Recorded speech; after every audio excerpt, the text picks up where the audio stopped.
You are listening to Kerala's number one FM station, Club FM 94.3. കൂടെയുള്ളത് അനുരൂപാണ്. ഇന്ന് നമ്മുടെ കൂടെ എത്താൻ പോകുന്ന ഗസ്റ്റ് രണ്ടുപേരാണ്, ഹസ്ബൻഡ് ആൻഡ് വൈഫാണ്. നമ്മൾ ഇഷ്ടപ്പെടുന്ന ഒരു പ്രൊഫഷൻ തിരഞ്ഞെടുക്കുക, അതുപോലെ തന്നെ രണ്ടുപേർക്കും ഇഷ്ടമുള്ളൊരു ജോലിയായി മാറുക എന്ന് പറഞ്ഞത് വളരെ ഇൻട്രസ്റ്റിംഗ് ആയിട്ടുള്ള കാര്യമാണ്.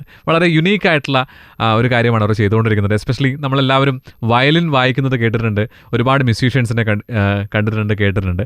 എന്നാൽ വയലിനോട് അതിതീവ്രമായിട്ടുള്ള ഇഷ്ടം ഉണ്ടാവുക, സംഗീതത്തോടൊപ്പം തന്നെ വയലിൻ നിർമ്മാണമായിട്ട് മുന്നോട്ട് പോകുന്ന ദമ്പതികളാണ് നമ്മുടെ കൂടെ ചേരാൻ പോകുന്നത്. ഒരുപാട് സ്നേഹത്തോടു കൂടി നമുക്ക് സ്വാഗതം ചെയ്യാം രണ്ടുപേരെയും. ഹലോ, ഹായ്, നമസ്കാരം. ഹലോ, നമസ്കാരം. യെസ്, ക്ലബ് എഫ്എമ്മിലേക്ക് സ്വാഗതം രണ്ടുപേർക്കും. എന്റെ പേര് രഞ്ജിത്ത്, ഞാൻ വയലിൻ മേക്കറാണ്. നാട്ടിൽ മലപ്പുറം, ഇപ്പോ ചെന്നൈയില് ആണ് നമ്മള്. എന്റെ പേര് ആതിര, ഞാന് ചെന്നൈയിലാണ് ഇപ്പോ ഉള്ളത്, മലപ്പുറം തന്നെയാണ് പ്രദേശം. അപ്പം രഞ്ജിത്ത് ആൻഡ് ആതിര, വയലിനോടുള്ള നിങ്ങളുടെ ഒരു പ്രണയം തുടങ്ങുന്നത് ഏത് കാലഘട്ടം മുതലാണെന്ന് ചോദിച്ചാൽ എങ്ങനെയാണ്? ആർക്കാണ് ഇതിന്റെ ഒരു ബിഗിനിങ്, ഏറ്റവും ആദ്യം അങ്ങനെ പറയാൻ പറ്റും? എനിക്കാണ് ആദ്യം ഇതിനോട് ഇഷ്ടം തോന്നിയെന്ന് പറയാൻ ആരാ പറയാം? അതെ, ഞാനാണ് ആദ്യം തുടങ്ങിയത്. പിന്നെ ഞാൻ ഫസ്റ്റ് വയലിൻ പഠിക്കാൻ പോയി, വെസ്റ്റേൺ. ഇവിടെ നാട്ടിലായിരുന്ന സമയത്ത് വെസ്റ്റേൺ വായിക്കാൻ കുറച്ച് പഠിക്കാൻ പോയിട്ടുണ്ടായിരുന്നു. പിന്നെ അതിനുശേഷം ഞാൻ കാർപ്പൻട്രി വർക്കാണ് ചെയ്തിട്ടുണ്ടായിരുന്നു, കാർവിങ് അതൊക്കെ ചെയ്തിട്ടുണ്ടായിരുന്നു. കിട്ടുന്ന മരം വെച്ചിട്ട് ഞാൻ വയലിൻ സ്വന്തമായിട്ടൊന്നും ഉണ്ടാക്കി. എനിക്ക് അറിയില്ലായിരുന്നു അതിന്റെ ടെക്നിക്കലി എന്തൊക്കെ ഉണ്ടെന്ന് അറിയാത്ത ഒരു സമയത്ത് ഞാനത് ഒരു വയലിൻ ഉണ്ടാക്കി. ഫേസ്ബുക്കിലൊക്കെ പോസ്റ്റ് ചെയ്തിട്ടുണ്ടായിരുന്നു അതിന്റെ. അപ്പോ അത് കണ്ടിട്ട് നമ്മള് ലാൽഗുഡി കൃഷ്ണൻ സാർ ഇവിടെ ചെന്നൈയിലുള്ള വയലിനിസ്റ്റാണ്. അവര് കണ്ടിട്ട് എന്നെ വിളിച്ചിട്ട് അവര് പറഞ്ഞു, ഞങ്ങൾ ഗുരുവായൂർ ഒരു കച്ചേരിക്ക് വരുന്നുണ്ട്, അപ്പൊ അതില് നിങ്ങൾ വയലിൻ കൊണ്ടുവരുവാൻ നമുക്ക് കാണണം, അങ്ങനെ പറഞ്ഞിട്ട് അവര് കണ്ടു.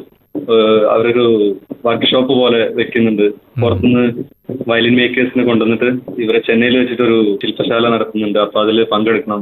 2015 അവര് ഇവിടെ ഇത് തുടങ്ങിയത്. ഓക്കെ, ആതിരയുടെ ഒരു തുടക്കം എങ്ങനെയാണ്? ഈ വയലിനോടുള്ള ഒരു ഇഷ്ടം, അല്ലെങ്കിൽ ഇതാണ് ഇനി മുന്നോട്ടുള്ള യാത്രയിൽ കൂടെ ഉണ്ടാവുക എന്ന് തോന്നിയിട്ടുള്ള ഒരു മൊമെന്റ് ഏത് ഘട്ടത്തിലാണ് ശരിക്കും? എനിക്ക് ചെറുതിലെ ഭയങ്കര ആഗ്രഹമായിരുന്നു വയലിൻ പഠിക്കാന്നുള്ളത്. പക്ഷെ അന്നത്തെ സാഹചര്യം കൊണ്ട് കഴിഞ്ഞില്ല. പിന്നെ ആ ആഗ്രഹം അങ്ങനെ മനസ്സിൽ വെച്ചുകൊണ്ട് ഇങ്ങനെ നടക്കുക തന്നെയായിരുന്നു. പിന്നെയാണ് എന്തിനാ പരിചയപ്പെട്ടതിന് ശേഷം, മാരേജിന് ശേഷമൊക്കെയാണ് വയലിനെ കുറിച്ച് കൂടുതൽ മനസ്സിലാക്കാനും അതിന്റെ റിപ്പയറിങ്ങും മേക്കിങ്ങും അതിലെ എന്തൊക്കെ വരുന്നുണ്ടെന്ന് കൂടുതൽ മനസ്സിലാക്കിയത് കല്യാണത്തിന് ശേഷമാണ്, രഞ്ജിയുടെ കൂടെ കൂടിയതിന് ശേഷമാണ്. അപ്പോ അങ്ങനെ ആഗ്രഹം വന്ന് തുടങ്ങിയതാണ് റിപ്പയറിങ്ങിലും മേക്കിങ്ങിലും ഒക്കെ. ട്രഡീഷണലി ഞങ്ങൾ കാർപ്പന്റേഴ്സ് തന്നെയാണ്, അതുകൊണ്ട് ടൂൾസ് ഒക്കെ ഒരുവിധം കൈകാര്യം ചെയ്യുന്നതിനെ പറ്റിയൊക്കെ കുറച്ചൊരു ഐഡിയ ഉണ്ടായിട്ടുണ്ടായിരുന്നു. ഇനിയുണ്ട് വിശേഷങ്ങൾ. അടുത്ത പാട്ടിലേക്ക് പോകാം. Just sit back, relax and enjoy. Ton കണക്കിന് ഫൺ, ടൺ കണക്കിന് music. Another beautiful track, Club FM 94.3. കൂടെയുള്ളത് അനുരൂപാണ്. ഇന്ന് നമ്മുടെ കൂടെ എത്തിയിട്ടുള്ള ഗസ്റ്റ് ഹസ്ബൻഡ് ആൻഡ് വൈഫാണ്. രണ്ടുപേരും സംഗീതത്തെ ഒരുപാട് ഇഷ്ടപ്പെടുന്നു, ഒപ്പം തന്നെ വയലിൻ നിർമ്മാണത്തിൽ ഒരുപാട് നേട്ടങ്ങളും പ്രശസ്തിയുമായിട്ട് മുന്നോട്ട് പോകുന്ന സമയമാണ്. ഒരുപാട് വിശേഷങ്ങളായിട്ട് നമ്മുടെ കൂടെ ഉണ്ട്. എന്റെ പേര് രഞ്ജിത്ത്, ഞാൻ വയലിൻ മേക്കറാണ്. നാട്ടിൽ മലപ്പുറം, ഇപ്പോ ചെന്നൈയില് ആണ് നമ്മള്. എന്റെ പേര് ആതിര, ഞാന് ചെന്നൈയിലാണ് ഇപ്പോ ഉള്ളത്, മലപ്പുറം തന്നെയാണ് പ്രദേശം.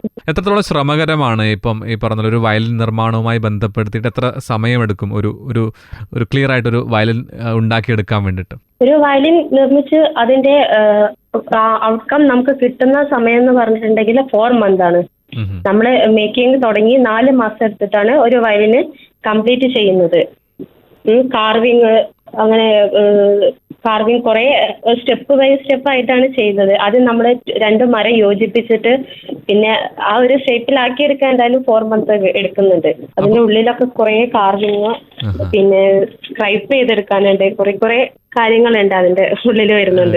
ജർമ്മൻ സ്പ്രൂസ് ആണ് ടോപ്പായിട്ട് നമ്മൾ എടുക്കുന്നത്. ഒക്കെ ഇമ്പോർട്ട് ചെയ്തിട്ടുള്ള വുഡാണ് ഉപയോഗിക്കുന്നത്. അപ്പൊ ബാക്കിന് വേണ്ടിയിട്ട് Bosnian maple, back, ribs, neck ഇതൊക്കെ ഉപയോഗിക്കുന്നത് നമ്മള് ബോസ്നിയൻ മേപ്പിൾ വെച്ചിട്ടാണ് ചെയ്യുന്നത്. ഫിംഗർ ബോർഡ് വന്നിട്ട് എബണി വുഡാണ്. Black wood, pegs, tailpiece എല്ലാം ബ്ലാക്ക് വുഡ് വെച്ചിട്ടാണ്, എബണി വുഡാണ് ഉപയോഗിക്കുന്നത്. ഞാൻ മനസ്സിലാക്കുന്നത് ഇന്ത്യയിലെ തന്നെ അല്ലെങ്കിൽ ചുരുങ്ങിയ ആളുകൾ മാത്രമാണ്, എസ്പെഷ്യലി സ്ത്രീകൾ ഈ ഒരു മേഖലയിൽ കടന്നു വന്നിട്ടുള്ളത് എന്നാണ് ഞാൻ മനസ്സിലാക്കുന്നത്. അപ്പം ഈ യുണീക്ക് ആയിട്ടുള്ള ഈ ഒരു മറ്റേതൊക്കെ രീതിയിലാണ് അപ്രീസിയേഷൻ കിട്ടിയിട്ടുള്ളത്, എസ്പെഷ്യലി ഈ വയലിൻ മേക്കിങ്ങുമായി ബന്ധപ്പെടുത്തിയിട്ട്? ഇപ്പോ ഈ വയലിൻ മേക്കിംഗ് ഈ മേഖലയിൽ സ്ത്രീകൾ തീരെ ഇല്ലാന്ന് തന്നെ പറയാം. ഇപ്പൊ ഫസ്റ്റത്തെ ഒരു ലേഡി വയലിൻ മേക്കേഴ്സിന്റെ ഇതിലാണ് കേട്ടോ. ലേഡി വയലിൻ മേക്കേഴ്സ് ഇപ്പൊ ആതിരയാണ് ഫസ്റ്റത്തെ എന്നാണ് നമ്മളൊരു ഇത്. കാരണം ആരും ഈ മേഖലയ്ക്ക് കടന്നു വന്നിട്ടില്ല. ഇപ്പോ പുരുഷന്മാർ കുറച്ച് ആൾക്കാരുണ്ട്. പക്ഷെ സ്ത്രീകളായിട്ടുള്ളത് ഇപ്പൊ അതിന് മാത്രമേ ഉള്ളൂ. ഇപ്പോഴാണ് അവളെ വയലിൻ കംപ്ലീറ്റ് ആയത്.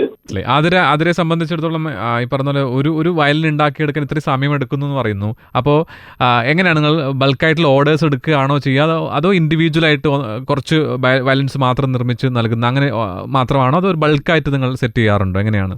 കസ്റ്റമർ ഓർഡറിനനുസരിച്ചാണ് നമ്മൾ ചെയ്യുന്നത്. ഒരു വർഷം എത്രത്തോളം നിർമ്മിച്ചു കൊടുക്കാറുണ്ട് സാധാരണഗതിയിൽ? ഇപ്പൊ പെട്ടെന്ന് ഒരു 2-3 ഓർഡർ ഒക്കെ വരികയാണെങ്കിൽ നമ്മൾ അതിനനുസരിച്ച് ടൈം അഡ്ജസ്റ്റ് ചെയ്തിട്ടാണ് ചെയ്യാറ്. അപ്പൊ ഓർഡർ ഇതേപോലെ കൂടുതൽ ഓർഡർ വരുന്ന സമയത്ത് 2 പേരും കൂടി കമ്പൈൻ ചെയ്തിട്ടാണ് വർക്ക് ചെയ്യാറ്. നിങ്ങളുടെ ഒരു ഫ്യൂച്ചർ വിഷൻ അല്ലെങ്കിൽ പ്ലാൻ എന്നൊക്കെ ചോദിച്ചാൽ എന്താ പറയാ? ഒരു സ്വപ്നം ഉണ്ടെങ്കിൽ എന്താണ്?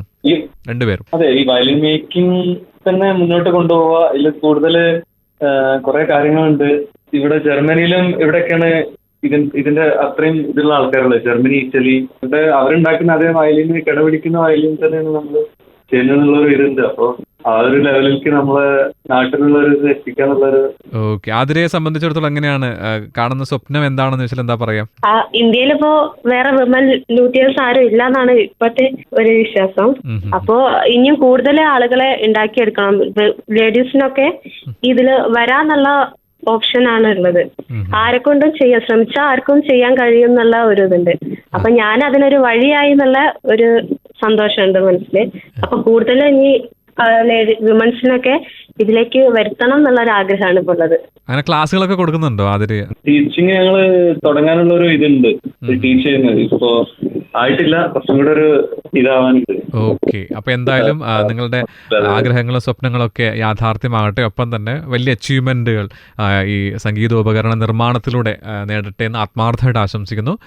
മുന്നോട്ടുള്ള യാത്ര ഗംഭീരമാവട്ടെ. താങ്ക് യു സോ മച്ച് നമ്മുടെ കൂടെ സംസാരിച്ചതിന് രണ്ടുപേരും. Thank you so much. Okay, thank you. Well, അടുത്ത പാട്ടിലേക്ക് പോകാം. Super song in club FM. Just sit back, relax and enjoy. Ton കണക്കിന് ഫൺ, ടൺ കണക്കിന് മ്യൂസിക്.